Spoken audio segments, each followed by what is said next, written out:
उन्होंने ये बताया कि भाई इनसे एक पाकिस्तानी मरा है एक्सीडेंट में और प्लस 2 गाड़ियों का एक्सीडेंट है। सारा मामला पैसे के ऊपर है क्योंकि वो जो पाकिस्तानी है उन्होंने 3 लाख का केस किया हुआ है। हाँ। प्लस जो 3 गाड़ी लाख रियाल रियाल का। जी, जी, जी। समथिंग 75 लाख रुपए यहाँ के। अभी जहांगीराबाद में जल्दी में एक हिंदू बहन है हमारी रजनी, उसके खाने के लिए भी कुछ सवाल आए हमारे पास कि ऐसा सब बात है अज्जू भाई दे दो, और एक एलईडी भी उसमें गई थी, वो सब राशिद भाई की तरफ से गई थी। तकरीबन 1 साल के बाद जब अज्जू साहब ने हमें बताया कि भाई ऐसे-ऐसे यहाँ पर एक मामला है, राशिद भाई ज़रा इसको देखें, तब हमने उठा के ये भागा-दौड़ी करी। रमज़ान में हमने बहुत भागा-दौड़ी करी। खबर भी देखी थी आप? जी, जी, हमने आपकी खबर देखी। यहाँ पर राशिद भाई ने तकरीबन 1000 गज जगह ले रखी है, और उसमें जो प्लानिंग चल रही है वो ये चल रही है कि बच्चों के लिए फ्री ऑफ कॉस्ट मतलब पढ़ाई होगी उसके अंदर, उसी का भी नक्शा वगैरह बनेगा। एम्बुलेंस की ज़रूरत है। यहाँ पर मैंने देखा कि यहाँ एम्बुलेंस नहीं है। मरीज़ घर में पड़े-पड़े उसका दम निकल रहा है, कोई उठाने वाला नहीं है उसको। अज्जू साहब से मेरी काफ़ी बात हुई है, तो हमने कहा है कि चलो एक एम्बुलेंस हम यहाँ पर देंगे। आ जाते हैं 2-4 लोग, तो यहाँ से हमारे इस ऑफिस से कोई खाली हाथ नहीं जाता, निराश होकर कोई नहीं जाता। दोस्तों, आज के समय में कोई किसी के लिए खड़े होने के लिए तैयार नहीं है, कोई किसी के ऊपर 1 रुपया खर्च करने तक के लिए तैयार नहीं है। मगर दुनिया में अभी भी कुछ ऐसे लोग हैं जो बिना किसी स्वार्थ के खड़े हो जाते हैं। मैंने कुछ दिन पहले एक खबर चलाई थी, बुलंदशहर के गांव गंगेरा में एक महिला जिसका पति सऊदी अरब की जेल में बंद है, वो खबर चलाने के बाद में बहुत से लोगों ने मुझे कॉल फोन भी किए, मगर सामने कोई नहीं आया। सबसे पहले बुलंदशहर के कस्बा जहांगीराबाद से अज्जू भाई मेरे पास पहुंचते हैं। उसके बाद उनकी जो खबर जब हमने चलाई थी तो उनके दोस्त जो सऊदी अरब में राशिद भाई देखते हैं, राशिद भाई का वहां से कॉल आता है और फिर वो पूरी तरह से खड़े हो जाते हैं। मैं आज राशिद भाई से भी आपसे बातचीत कराऊंगा और रूबरू कराऊंगा कि कौन राशिद भाई है। बुलंदशहर राशिद भाई पहुंचे, हमसे बातचीत भी हुई थी राशिद भाई से कि भाई यहाँ पे कुश्ती दंगल चल रहा है। कुश्ती दंगल में भी शिरकत की थी, वहाँ पर हजारों लोगों ने देखा भी था। चलिए खैर, मैं आपको बता दूं, मैं इस वक्त बुलंदशहर के कस्बा जहांगीराबाद में मौजूद हूं और अज्जू भाई के ऑफिस पर हम लोग आज पहुंचे हैं। और अज्जू भाई और राशिद भाई दोनों की जोड़ी इस वक्त हमारे सामने है। बहुत जल्द उनसे बातचीत भी अब हम करने वाले हैं। कैसे हैं आप राशिद भाई? बहुत अच्छे हैं माशाल्लाह, बेहतरीन है। राशिद भाई सामने हैं, देख लीजिए, सऊदी अरब से यहाँ पहुँचे और काफ़ी यहाँ आने के बाद लोगों की मदद भी की है। 2 बेटियों की यहाँ पर शादी थी, उसमें भी काफ़ी कुछ किया है। वो अज्जू भाई बताएंगे क्या कुछ किया है।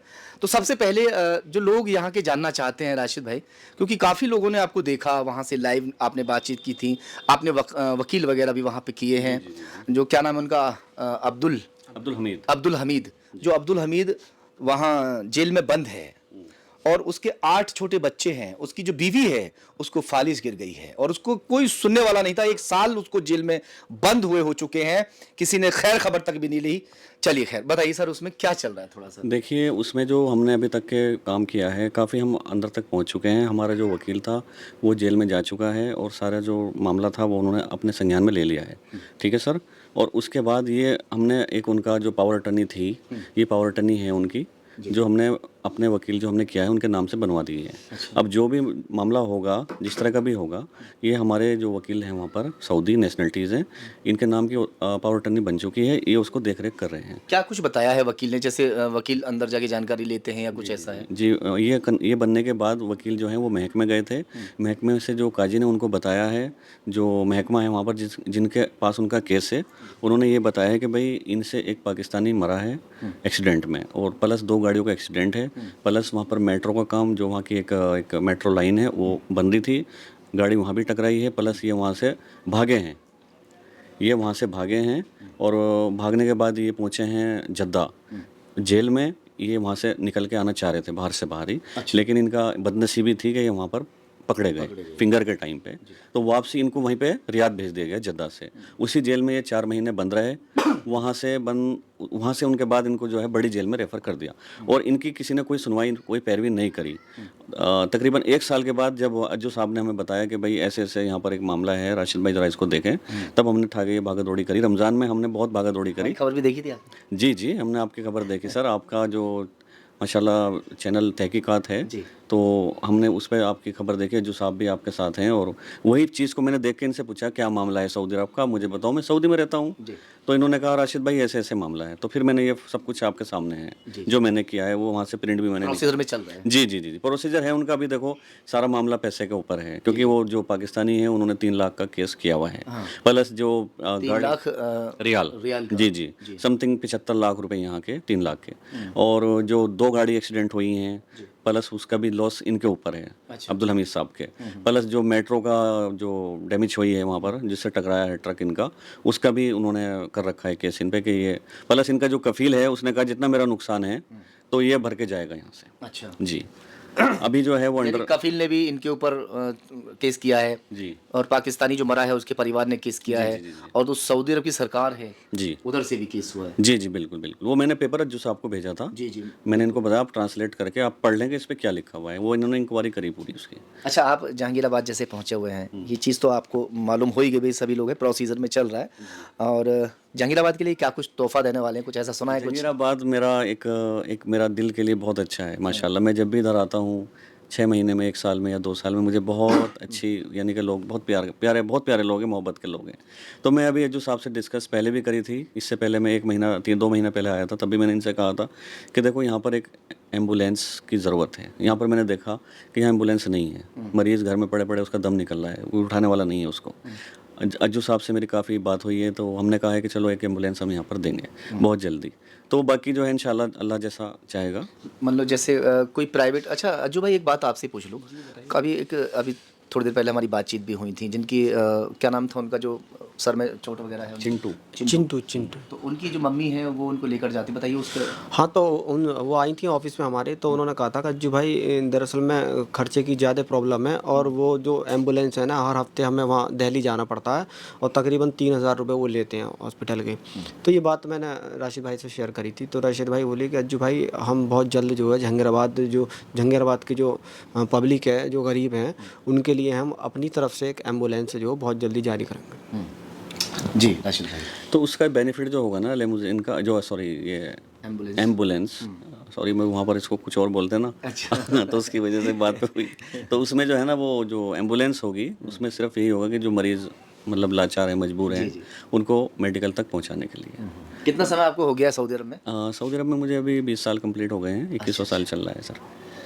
तो देखिए 20 साल का समय सऊदी अरब में रहते हुए हो चुका है, मगर आज भी अपनी धरती से प्यार है, अपने देश से प्यार है, अपने देश के लोगों से प्यार है, और इसीलिए कुछ लोग अभी भी ऐसे यहाँ पर इस हालत में हैं कि उनके पास पैसे नहीं होते हैं, और एकदम जो एम्बुलेंस है वो हर हफ्ते जाती है, वो लेकर या महीने? नहीं, हफ्ते की बात कर रही हूँ, क्योंकि जो वो मरीज तो- हैं। हाँ, हफ्ते की बात कर रही हूँ, वो उनके यहाँ पे हड्डी नहीं है ना आदि उनके, तो ऐसे कितने मरीज यहाँ पर होंगे जिन्हें मतलब यहाँ से लेके जाया जाता होगा, अचानक से एकदम कोई एमरजेंसी मतलब नहीं हो पाती है? तो यहाँ तो बहुत हैं, क्योंकि अभी जहांगीराबाद का एरिया काफ़ी बढ़ गया है, जो आसपास का देहात एरिया है ना, वो सब जो इसी में जो ऐड हो रहा है, जहांगीराबाद में काफ़ी क्षेत्रफल अब बढ़ता जा रहा है, और जो पब्लिक है जहांगीराबाद की, क्योंकि मैं तो यहीं का ही रहने वाला हूँ, तो मुझे मालूम है यहाँ लोग बहुत ज़्यादा परेशान है इस चीज़ को लेकर। बेटी की शादियों में भी शामिल हुए हैं? बिल्कुल हुए हैं। अभी देखो परसों एक शादी हुई है सियाने में, कॉल आई थी कि अज्जू भाई ऐसे ऐसे बात है, हमारे लिए तुम राशिद भाई से बात कर लो, जो मतलब खाना है घरातियों का, बारातियों का, इस तरीके से। तो मैंने राशिद भाई से बात करी, राशिद भाई ने कहा ठीक है अज्जू भाई कोई दिक्कत नहीं है,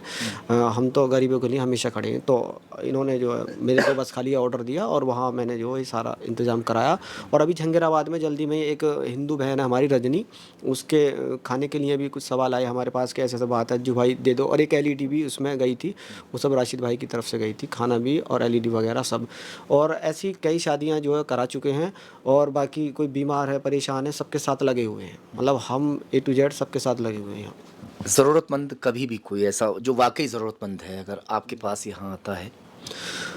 देखो जो हमारे पास आता है ज़रूरतमंद, तो वो रिकॉर्ड है हमारा, वो कभी खाली हाथ नहीं जाता, सीधी सी बात है। बहुत अच्छी बात है। यहाँ लोग आते हैं, ऐसी बात नहीं है, दिन में 2-4 बार आ जाते हैं 2-4 लोग, तो यहाँ से हमारे इस ऑफिस से कोई खाली हाथ नहीं जाता, निराश होकर कोई नहीं जाता। क्या कहना चाहेंगे जो आवाम आपको यहाँ की देख रही है उसके लिए, जो बड़े बड़े लोग हैं, काफ़ी पैसे वाले लोग हैं यहाँ पर भी, उनसे क्या कुछ संदेश देना चाहिए? देखो मैं तो सिर्फ यही कहना चाहता हूँ सर कि मैं जिस मुकाम से आया हूँ उठ के, और जिस चीज़ को मैं देखता हुआ आया हूँ, मैं तो ये चाहता हूँ कि देखो सब लोग हमारी टीम से जुड़े। जी। और बेहतर ये रहेगा, देखो हम तो अकेले नहीं हैं, अगर हमारे साथ अच्छे लोग आ जाएंगे तो इंशाल्लाह ये काम और आगे बढ़ जाएगा। और आगे हमारी वो बहुत सारी सोच है, अगर हमारी टीम आगे बढ़ती है इंशाल्लाह अच्छा काम करती है तो फिर हम सोच रहे हैं कि भाई हम बूढ़े लोगों के लिए, जो बेचारे जिनके बच्चों का सहारा नहीं है, उनके लिए हम एक आश्रम बनाएं। बहुत हम सोचते हैं, इस बारे में डिस्कस हम करते रहते हैं, लेकिन उसके लिए देखो हम अकेले हैं अभी। गरीबों के लिए जो लोग हैं वो आगे जी जी जी, जो लाचार मजबूर हैं, गरीब जिनका खाने का नहीं है, जिनका रहने का नहीं है, उनके लिए, सबके लिए हम काफ़ी सोचते हैं। लेकिन हम चाहते यही हैं कि जो यहाँ के माशाल्लाह सलूकदार लोग हैं, जिन्हें अल्लाह ने दे रखा है, भगवान ने दे रखा है, और वो हमारे साथ आएँ और हमारे साथ थोड़ा इस टीम को मजबूत करें, आके सपोर्ट करें हमारी, तो इंशाल्लाह। अभी यहाँ पर राशिद भाई ने तकरीबन 1000 गज जगह ले रखी है, और उसमें जो प्लानिंग चल रही है वो ये चल रही है कि बच्चों के लिए फ्री ऑफ कॉस्ट मतलब पढ़ाई होगी उसके अंदर। उसी का अभी नक्शा वगैरह बनेगा, और जो बच्चे हैं यहाँ के, जो भाई गरीब परिवार हैं, पढ़ा नहीं सकते बच्चों के लिए, तो उनके लिए फ़ीस उनकी माफ़ होगी। यहाँ तक कि जो टीचर होंगे, वो टीचर भी जो भाई ग्रेजुएट हैं और इनकम नहीं है, पढ़े हैं, ऐसे ही बहुत लोग हैं यहाँ पे जहांगीराबाद में बेरोज़गार। तो राशिद भाई ने डबल इस चीज़ के बारे में सोचा है कि भी जो बच्चे हैं जिनके पास पैसा नहीं है पढ़ाई के लिए, तो वो अज्जू भाई हमारे इस स्कूल में पढ़ेंगे फ्री ऑफ कॉस्ट, मतलब टोटल ये अपनी तरफ से करेंगे, कोई पैसा वैसा वगैरह कुछ नहीं होगा। और जो बेरोज़गार हैं, पढ़े लिखे हैं लेकिन नहीं है जॉब वगैरह, तो वो हमारे स्कूल में कर सकते हैं। तो ये प्लानिंग भी हमारी चल रही है। अभी एक आध दिन में नक्शा वगैरह बन जाएगा, फिर उसके बाद जो है देखो, हाँ, काम चालू होगा। तो हमने बातचीत की राशिद भाई से और अज्जू भाई से, किस तरह के उनके विचार हैं, वो विचार हमने आपके सामने रखे हैं। और आप सभी इस खबर को देखने के बाद में कमेंट करके ज़रूर बताइएगा कि इनके विचार कैसे हैं। जो राजनेता हैं उन्हें ऐसा सोचना चाहिए, जो राजनीति करते हैं, बड़े बड़े मुकाम पर हैं, मगर वो उस वक्त निकलते हैं घर से जिस वक्त चुनाव करीब होता है, और घर घर जाकर हाथ जोड़कर वोट मांगने का काम करते हैं।